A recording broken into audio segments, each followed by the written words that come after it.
Welcome back, everyone, to this edition of Try Hard Racing with me, Roll Cage TV, where I do the best I can with what I've got, which is not a lot of talent, but a whole lot of mid-race madness. We're pitting.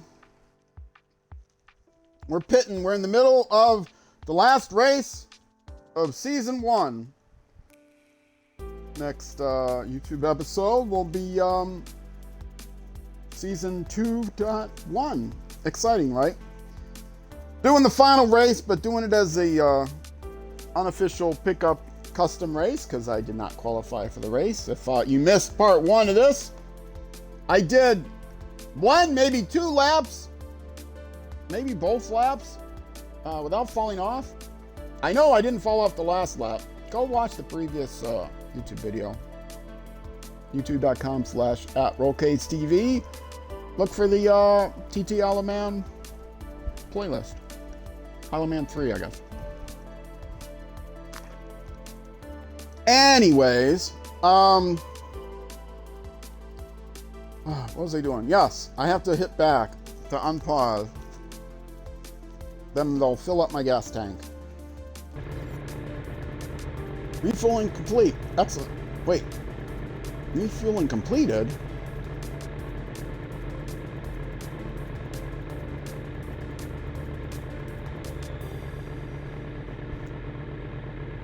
Oh, when I hit the button, it was...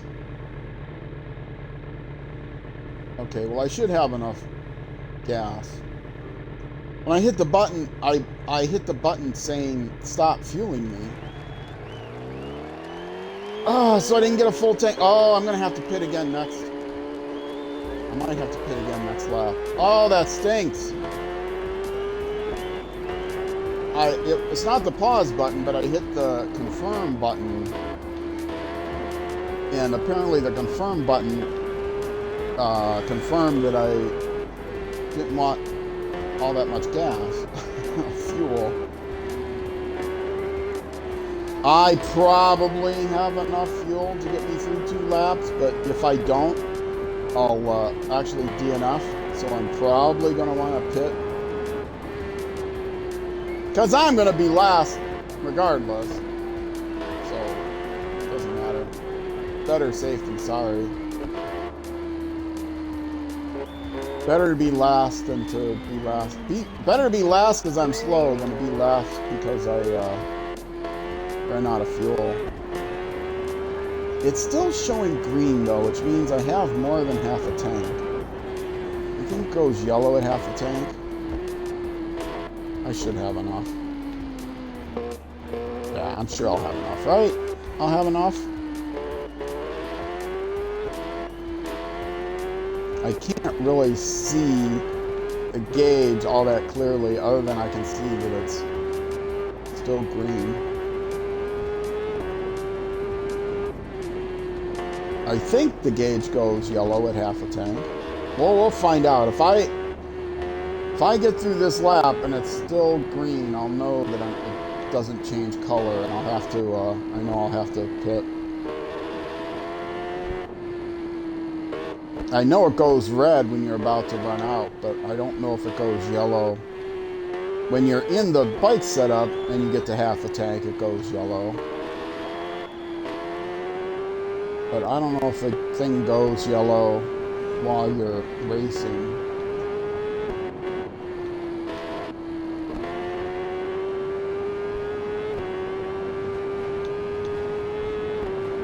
Whoa, oh, I could have taken that whole straightaway flat out, except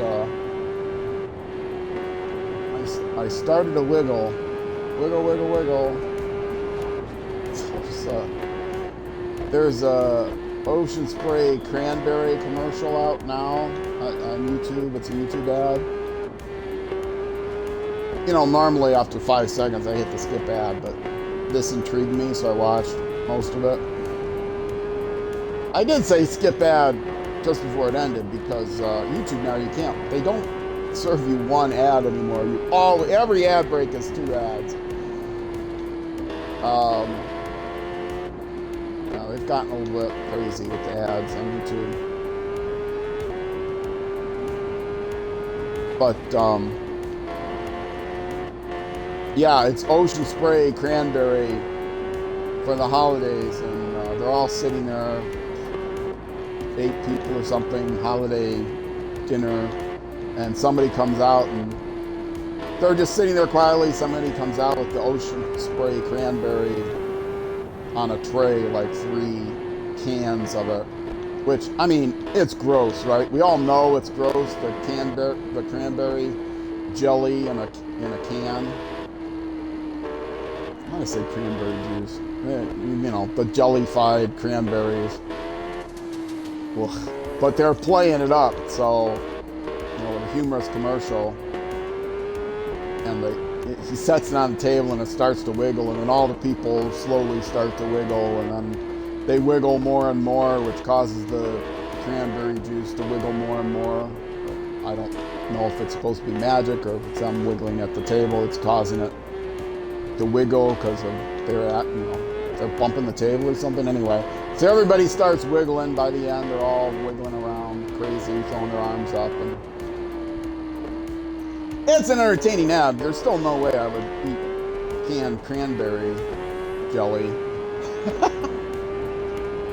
I don't even like cranberries, but I can tolerate a cranberry muffin. I can tolerate fresh cranberries in small quantities. I haven't had a real holiday dinner in a long time. But jellied cranberry is, I don't know. I was mentioned I come from work. Okay, it is. I will be fine. It just turned yellow, so I'm a good quarter way through. I can make another lap after this.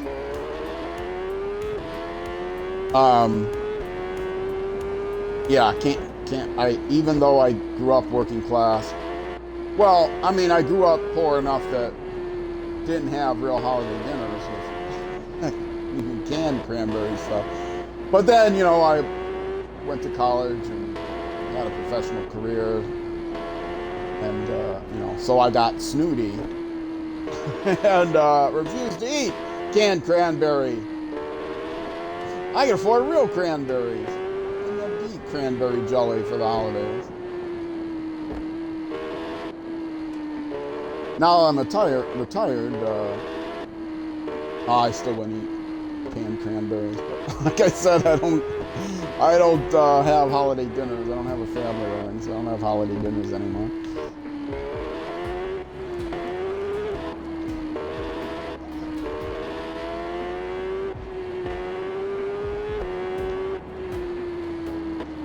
But yeah, this is well, this is gonna come out. It's late October now.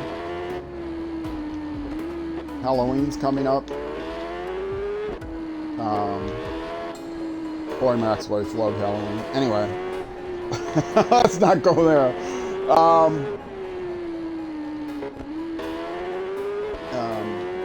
Yeah, it's gonna be November by the time this comes out, in November. So if you're in the U.S., Thanksgiving's coming. If you're what is it? Is Thanksgiving's in October in Canada? So I don't know. Thanksgiving, you know, the U.S. exports everything, so who knows how many countries celebrate Thanksgiving now, whether or not they had pilgrims.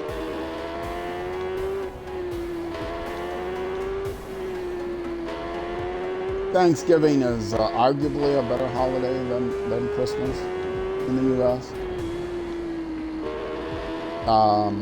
Just as socially family-oriented, but you don't have to buy a bunch of presents. You don't have to get a bunch of presents you didn't really want. Thanks for the socks. Wow. They're embroidered with jingle bells. I really love it. If you're lucky, you get an ugly sweater, which, you know, you can wear underneath your big heavy coat in the middle of winter here in Minnesota, or you can wear it underneath more better. You can wear your ugly sweater underneath some other shirt, so even when you go inside, you don't have to show it off.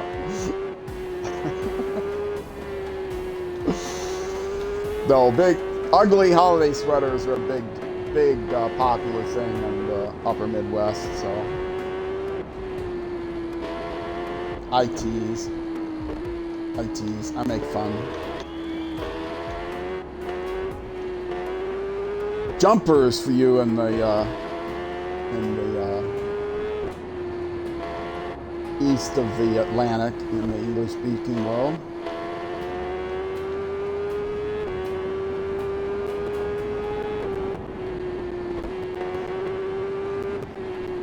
Which is a better, I suppose you sweat more than you jump when you're wearing big heavy clothing, so I think objectively sweater is a better name. I think jumper is a cooler name. What do they call, there's some, is it holiday jumpers, I guess? Hold on.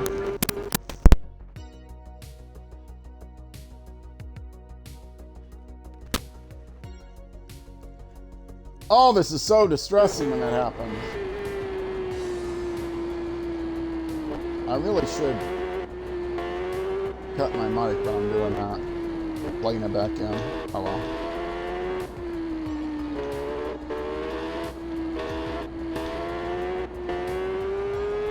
If I bump the cord slightly, I know it happens when I bump the cord, and sometimes if I bump the cord, it just doesn't stop. But it just spontaneously starts doing that in this game. And the update, I was hoping to fix that, but it did not.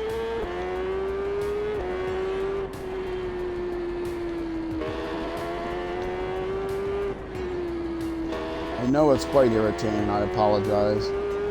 And I've committed myself to doing 10 seasons of this game. I hate to cancel in the middle of a series. I already canceled one series on my YouTube channel. I was trying to do all of the campaigns in Age of Empires 2. And believe me, that's a lot of campaigns. That's like 40 campaigns. Now there's another with 6 scenarios per campaign. There's another, as I'm recording this, there's another DLC coming out with 2 new civs and some new unit types that the civs use, and a couple of new unit types, not just their unique unit, but a couple of new unit types, and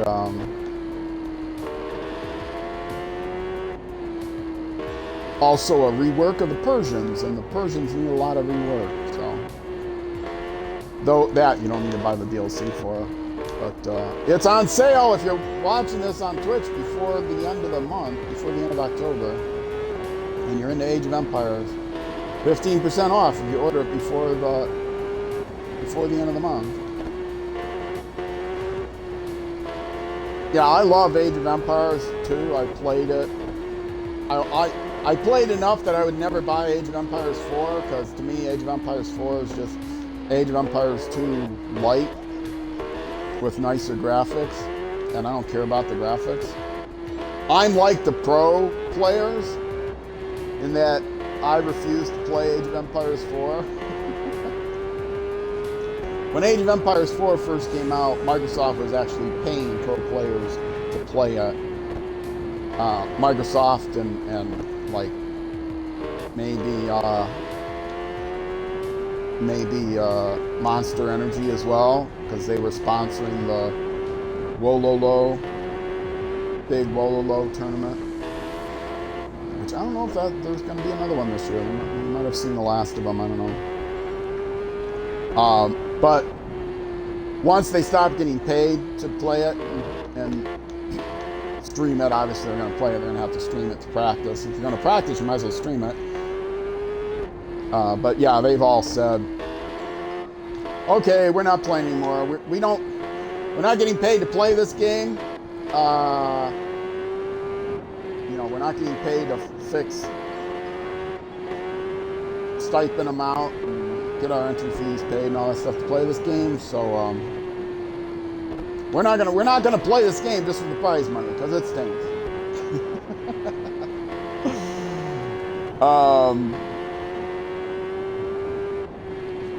So yeah, I got that attitude. I guess Age of Empires 4 had a expansion kit recently too, but ooh, they expanded all the way up to 12 civilizations. There's now 45 in Age of Empires 2. But yes, I played Age of Empires 2 since it first came out, or maybe it was out for a year or something when I first started playing. I absolutely fell in love with the game.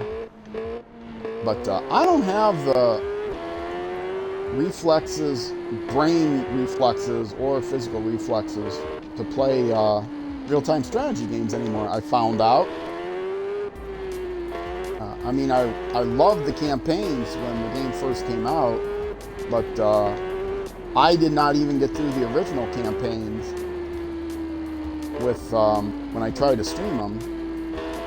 They were just too difficult for me, even on the lowest difficulty level, in part because they updated the AI, and it's a much harder AI than was in the original game.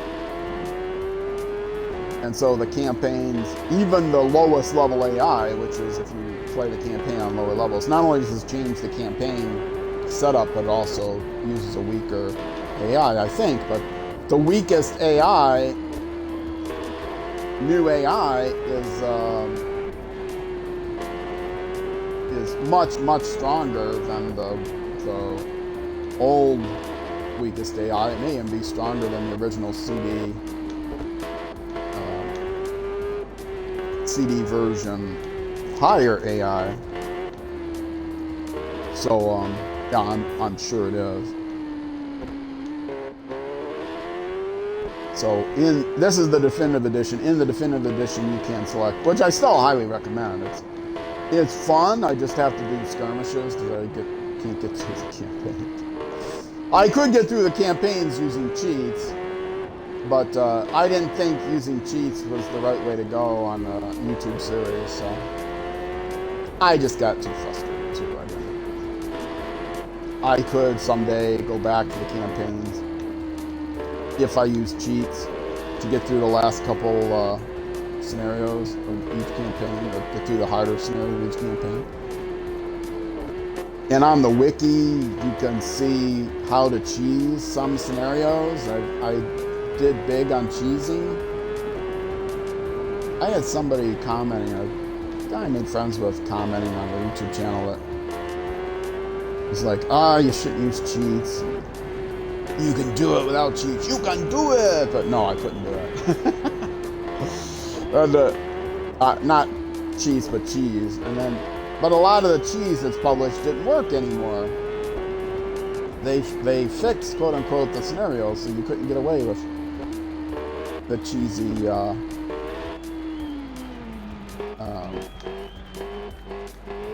the ways of cheesing the scenarios.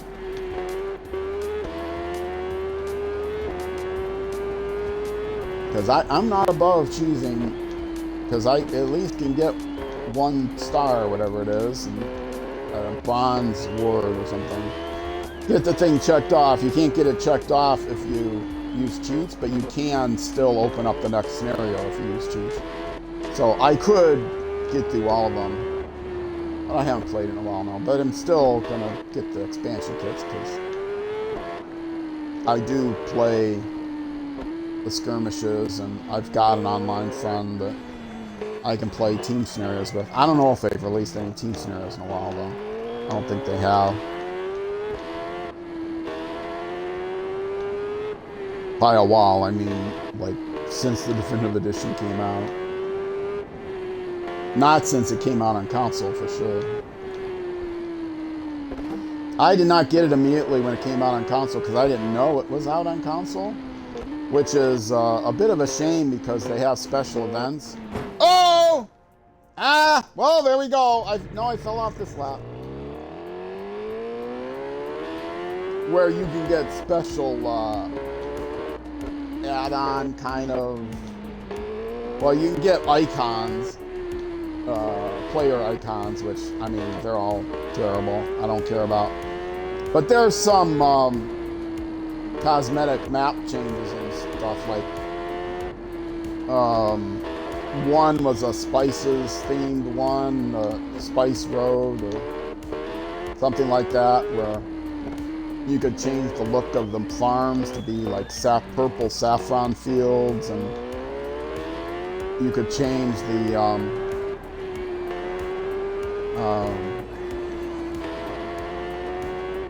what was another? Oh, you can change any gunpowder unit, instead of giving a puff of gunpowder, would be a puff of cinnamon. I mean, it's silly stuff. Some of them I liked, like there was a Women's Month or something like that. I don't remember what it's called, but in honor of that, they had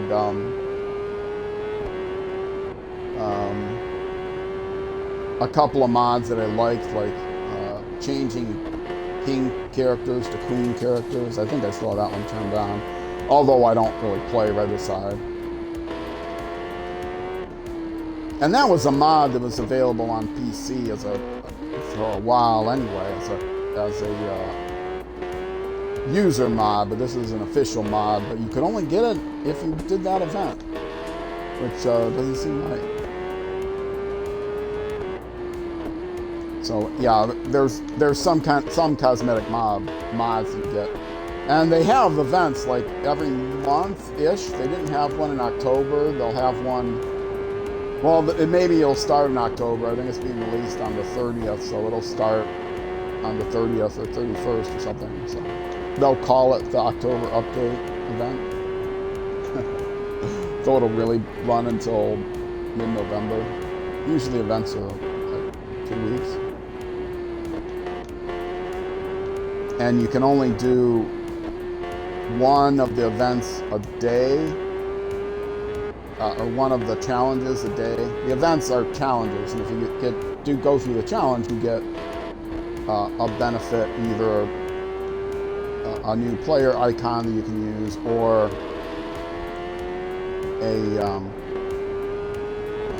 a cosmetic map unit mod, and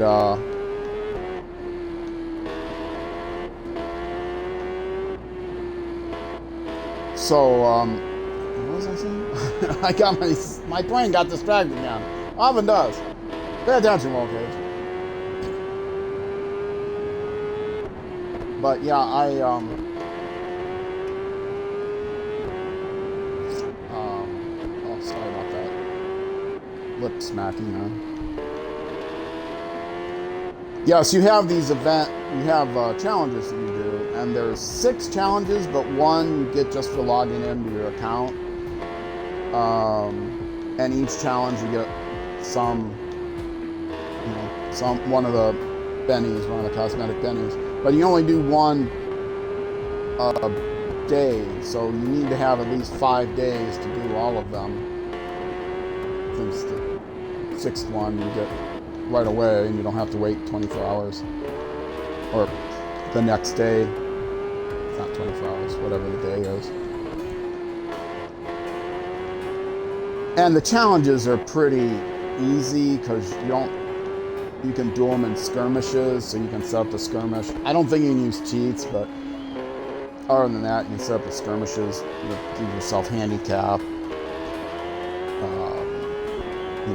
200% handicap, resource handicap, and you can play against the weakest AI and that sort of thing. And so yeah, some of the challenges are a little time consuming, but none of them are difficult, even for a person of my lower skill level. And most of the challenges don't have to be done in one. Some of them do, but most of the challenges don't have to be done in one single playthrough. So you can start multiple games. Like you have to I don't know, I'll make something up, eat 50 sheep or something. So you couldn't do that in one game. If they wouldn't be 50, that's too many games you have to play. Create 50 unique infantry units from out of your castle or something, and they have to be infantry units. They have to pick the right civilization that creates infantry units, something like that.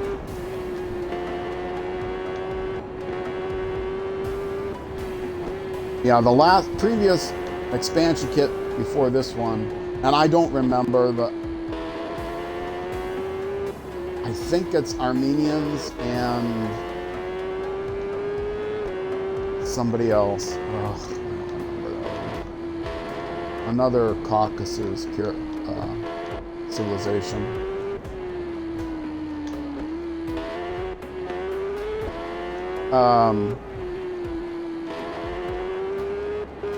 Yeah, I don't remember. But the previous was previous expansion kit was the biggest one. Return of Rome, which actually incorporated all of the content in Age of Empires 1. As far as they imported all the Age of Empires 1 civilization, it's in a separate environment. It's, I can't think of the word of it, but you go into essentially a separate game to play Return of Rome, which is the content from Age of Empires 1. They will never update it to include Age of Empires 3 because Age of Empires 3 stunk. And they don't have to update it to include Age of Empires 4 because it's all the same stuff. Or not all the same stuff, it's a very small percentage of the same stuff. Better graphics. Anyway, Return of Rome was great. It, because it used that separate partition, that was what I was looking for. But they also converted Romans into an Age of Empires 2 civilization, and they added a new civilization that's not in Age of Empires 1 to the Return of Rome partition. When it initially came out, it didn't have all of the, well, it still doesn't have all the campaigns of Age of Empires 1. It had some new campaigns that were not in Age of Empires 1, but they are slowly rolling out the original scenarios. They had to do some tweaking of the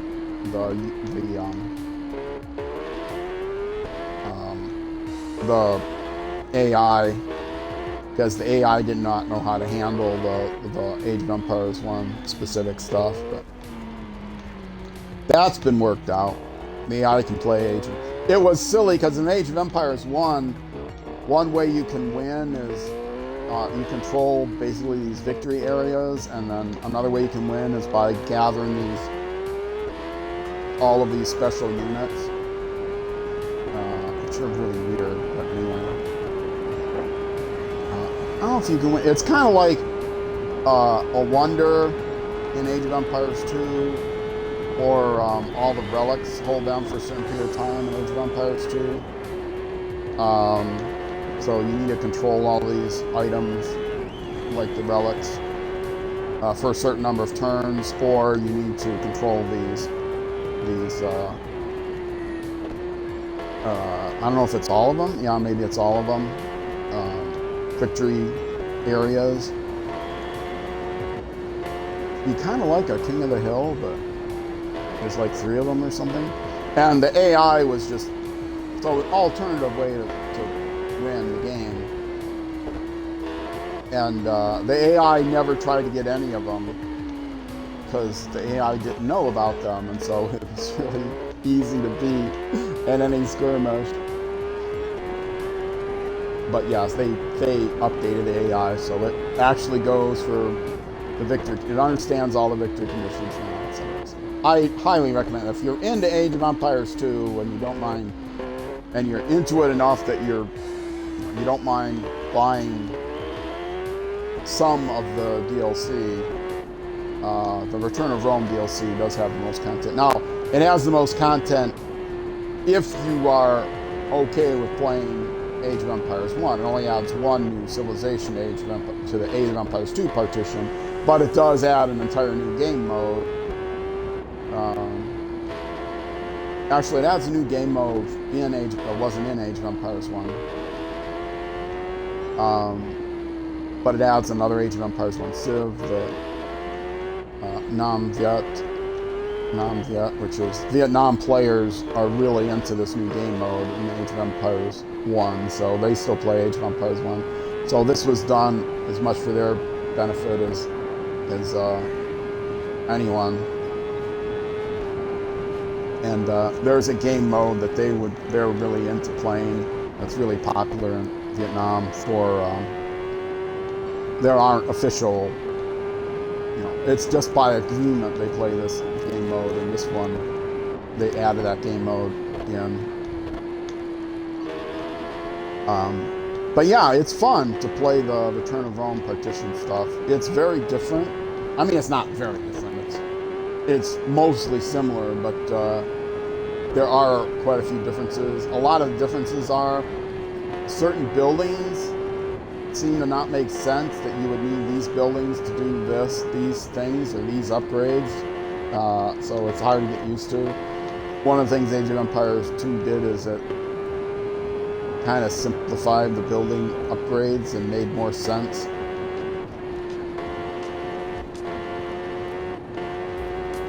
Like, you have storage pits that you can use for hunt, as well as hunt food, as well as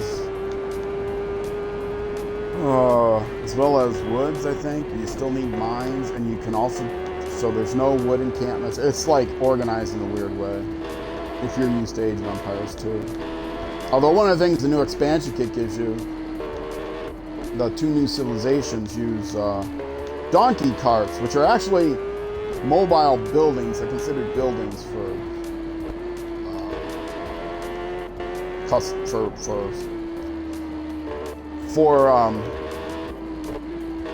purposes of if anyone has attacking building bonuses and stuff. They're considered buildings because they're used in lieu of mining camps, or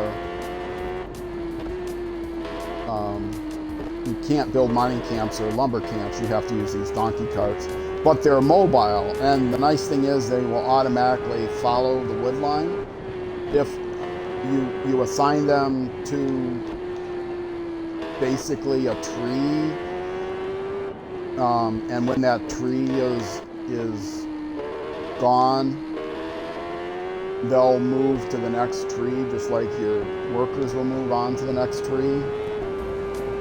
So you don't have to move the tree line, move the lumber camps, create new lumber camps when the tree line gets used up. If you're not into Age of Empires 2, you have no idea what I'm talking about, but you're probably used to me just droning on about uninteresting stuff anyway, so.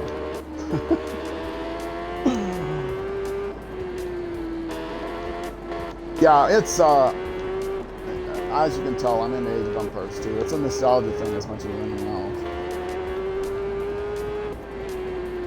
Yes, the point of all this was, if you're into Age of Empires 2, and you're watching this not on YouTube, but watching this on Twitch Live or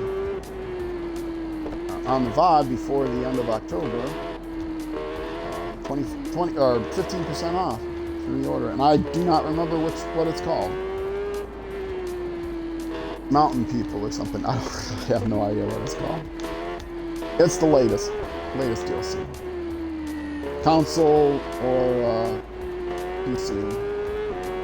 Steam, I guess.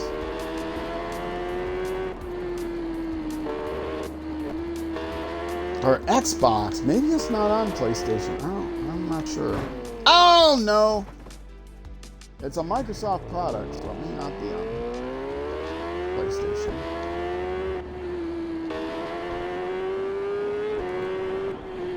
But yes, they're doing a really good job of keeping up, maintaining that game. very popular now. It's just had a complete revival since the Definitive Edition came out.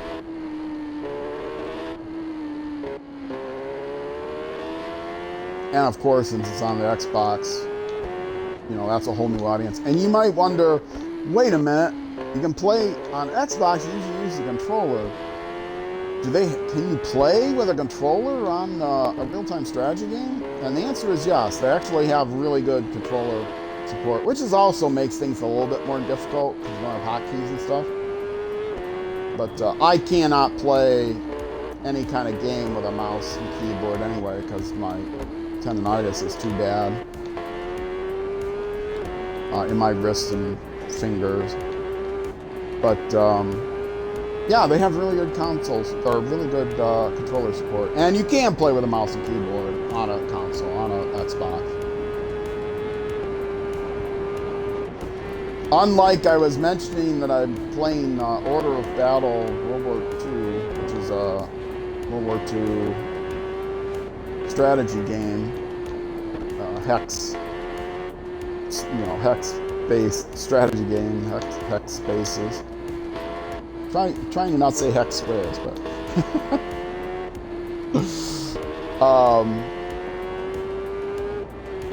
and that is supposed to have mouse and keyboard support, but I cannot get that to work. And I wouldn't mind using the mouse and keyboard on that because it's a strategy game. It wouldn't hurt my wrist, but they also have pretty good. I tried it because I didn't think they had. I didn't get the controls right, and it's not clear. I didn't read the tutorial messages. They're small print, and you know, my eyes aren't great. I'm not sitting right up against the screen, and excuse.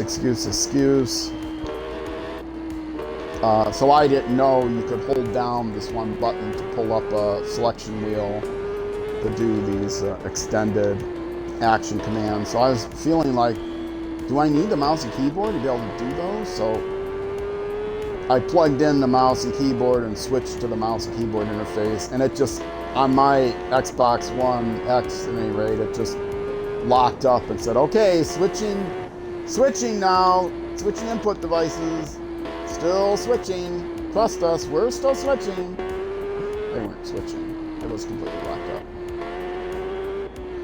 It still seems to have a bug that, oh, I got into this in the beginning of the stream. It still seems to have a bug that when you get an achievement, the game locks up. I have not actually, as of my recording of this, it's past on YouTube if you're watching this on YouTube, but as of my recording this, I've not done my 12-hour stream. Which if you're watching on Twitch before November 11th, I'm doing a big 12-hour Vid Autumn Marathon stream, and I will be playing Order of Battle for actually two-hour segments, so for 4 hours. And if I get any achievements, there's a chance that the game will lock up, and I'll have to restart it. So there might be some BRB pauses while I restart the game, because I think there's a bug in there that it still locks up sometimes. I don't think it's with all achievements, but maybe it is. I don't know. I've only ever got one achievement. I haven't been playing it that much. And since I just started playing the game, I'll be playing it intensely for the next couple of weeks, but until that marathon stream. But I'm sure I will not have gotten through all of the achievements by then. I've only gotten one achievement so far. But yeah, I droned on earlier in the stream, 2 episodes back. If you're watching on YouTube, so if you want to hear me drone on about World War II strategy games, I won't drone on about it anymore now. You can go back a couple episodes. If you're into listening to me drone on about,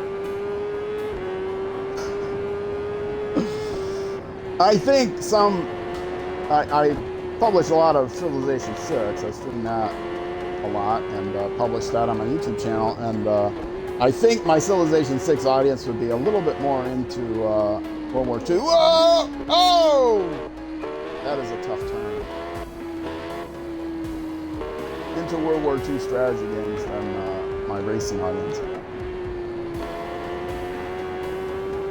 The combat is a little bit more complicated than in Civilization 6. The Civ 6 combat is actually pretty good. It's got, you have to research stuff, but it's got flanking bonuses and stuff like that, which this game, I would say, of course, does. And zone of control and stuff.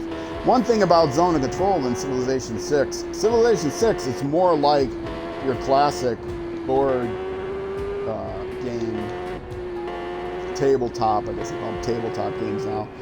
Classic tabletop strategy games, we have, your units have zones of control where the enemy unit can't go through your zone of control, they can only exit your zone of control. At each area that's adjacent to the unit, they have to stop. Which in this game, Order of Battle, it doesn't have, it has soft zones of control where if you're moving through a zone of control or entry, for every zone of control, for every adjacent hex to an enemy unit, you double the movement cost of moving into an adjacent square. It's called the zone of control. So if the unit has enough movement, they can actually run through a couple of zone of control hexes, which is not traditional. And it can be frustrating if you're trying to take out a mobile unit like an AT gun packed on a truck. And didn't I just say I was going to drone on about the game? And you've got him just about killed, and he escapes 3 squares through your zone of control. You got him surrounded by units, but he's able to run through the zone's control of the other units.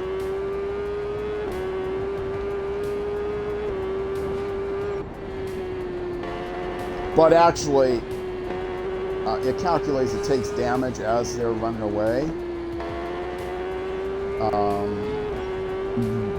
Based on all kinds of combat efficiencies, whatever, and that is also doubled, I think, if it's running away through another zone of control. So the movement is doubled, and the retreating damage is doubled.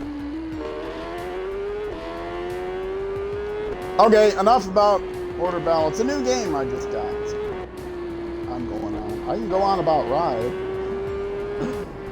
4. I go on about that game a lot. Earlier I mentioned that I've got on sale is another racing game, a smaller, more limited racing game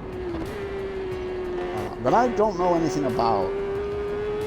It hasn't been out for like 10 years. They've got a new version, which they call SDK 22, which I think is going to be like Dakar 18, where they have the came out in 18, but it's not going to come out again, Dakar ever, because somebody else has the license now, and the new version is just called Dakar. And I've not heard, the reviews hasn't been as good on that. The reviews on SDK are pretty good, but some people complain that it's not too many tracks, but it's a licensed thing, because there is a tour, an actual like MotoGP. Oh!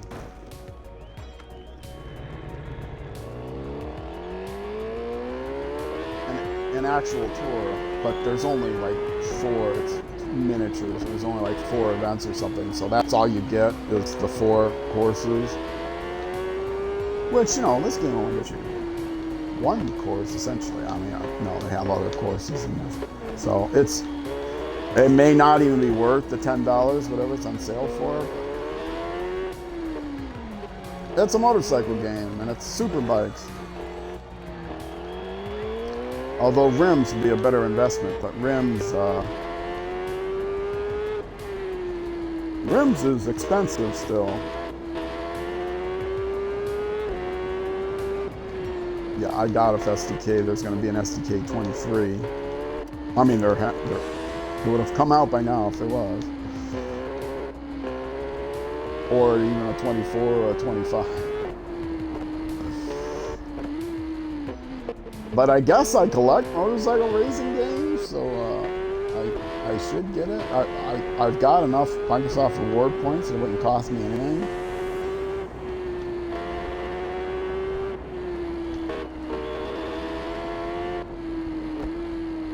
And if I buy all of the Order of Battle expansion DLC, which there's 16 of,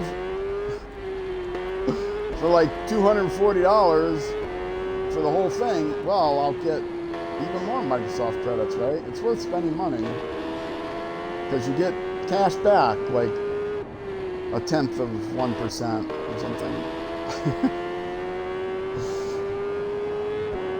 It's not cash back, it's credits back, and it's actually a higher percentage than that, like 5% or something. Decent amount. But, well, maybe it's not 5%. It's for every dollar you spend, you get back maybe 50, 60 credits, which 100 credits is $1, so yeah, well, if you get 60 credits, that is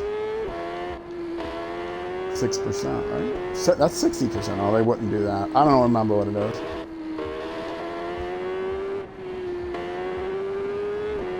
No, wait, what am I talking about? 60 is 6 cents, not 60 cents. So yeah, that might be about right.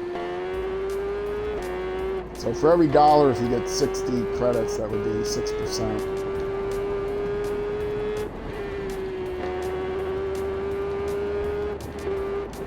$60 reward point. Oh! Ah!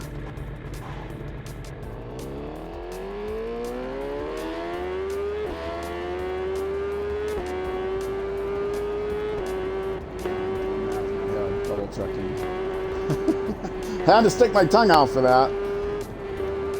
Yeah, it's something like that. So, you know, if I buy $240, I get 6% back, which, oh no, am I going to do 24 times 6, 24 is 6 times 4, so that's 6 times 6 times 4, 36 times 4, 99 plus 3 times 4 is 12, so that's 111? That doesn't sound right. 112? 24 times 6. No, wait, 240, that's not 4 times. Yeah, that's 4 times 6. So 6 times 6 is 18 times 4. No, I'm talking about 6 times 6 is 26 times 4. 36 times 4. 36 times 3 is 112.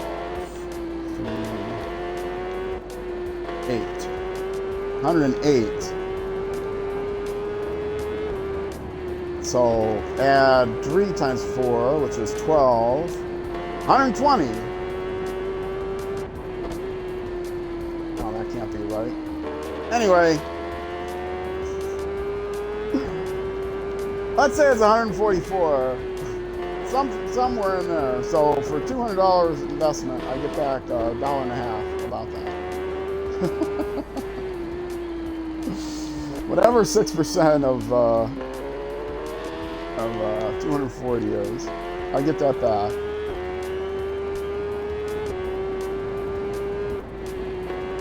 10% would be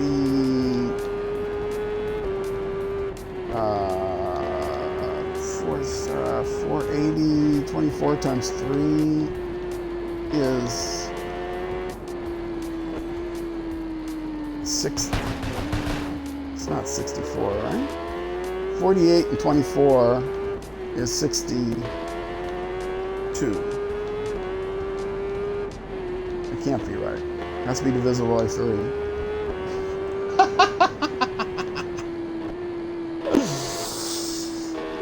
I'm going to get this worked out in my head while I'm racing.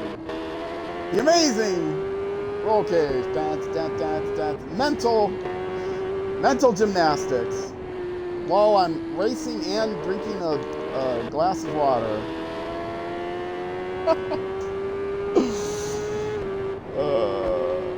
240 times 6 is 48 and 24 is 72.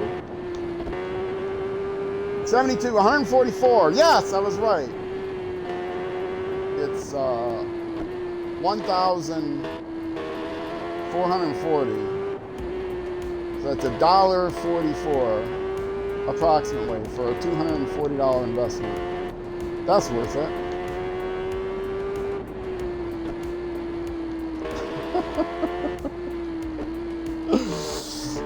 Oh, this is the kind of professional game commentary you get here on this channel.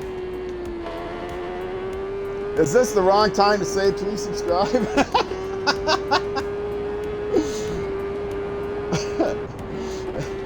If I get 100 subscribers on YouTube, I'll set up a Discord channel, and you too can have these kind of unrelated conversations.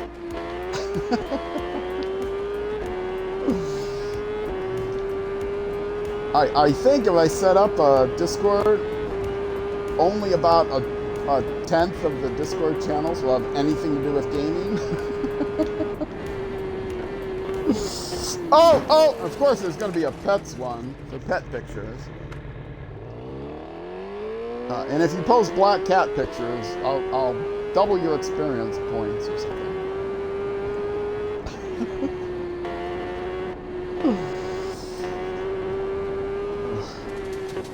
I am not going to rush out and spend $240 on DLC, even though I really like the game. I'm going to get through the campaign that comes with the game before I'm going to buy any more, which will take a while. It's a lot of, actually quite a lot of content.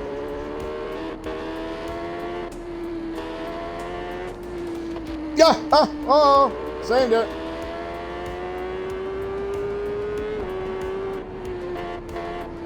And I'm in the red on the gas, but I mean, I noticed that, but I'm pretty sure I'll make it based on the math I did in my head.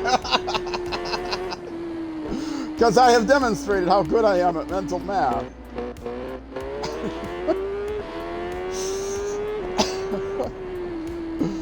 I'll make it. I'm almost there. I'll make it. I did play Ride, or I did a endurance race and Ride, and I ran out of gas, ran out of fuel, and I was, walking the bike to the pit lane. I was well in front, walking the bike to the pit lane, and ended up, actually didn't end up last, but I was building up credits on the Daytona Oval, so I was easily able to get in first place, and get in first place by a lot.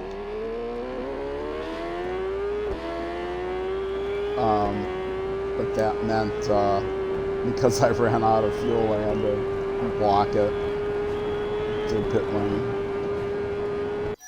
I made it! I'm done! I'm done!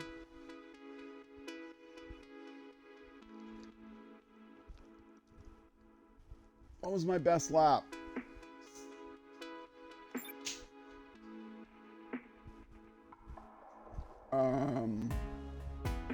Doesn't it show best lap? XP gap, no. You mean I have to look at these? 25:43, it does show it, it's in yellow. 25:43. That's pretty bad. I was playing carefully. My record on this course is under 23 minutes, just under 23 minutes. So this is just under 26. But I didn't fall off, and it just goes to show you, driving carefully and not falling off is not the best way to make up time. It only costs you like 10 seconds to fall off. Better to drive fast. Well, best is to drive fast and not fall off, but that's beyond my skill. Best to drive fast. Better to drive fast and fall off than to drive carefully and not fall off.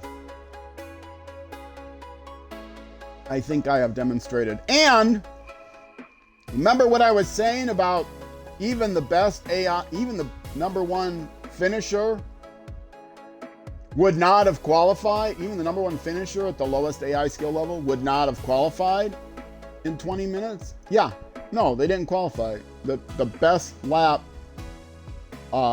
make sure it's number one. Yeah, the best time is 21 minutes and 8 seconds. The first place player's second lap, which is more than 20 minutes, which means he would not have qualified. So it's definitely unfair, inconsistent for the times to be not based on the skill level you play at, because the only skill level you can play at is the AI skill, which does not affect the timing events,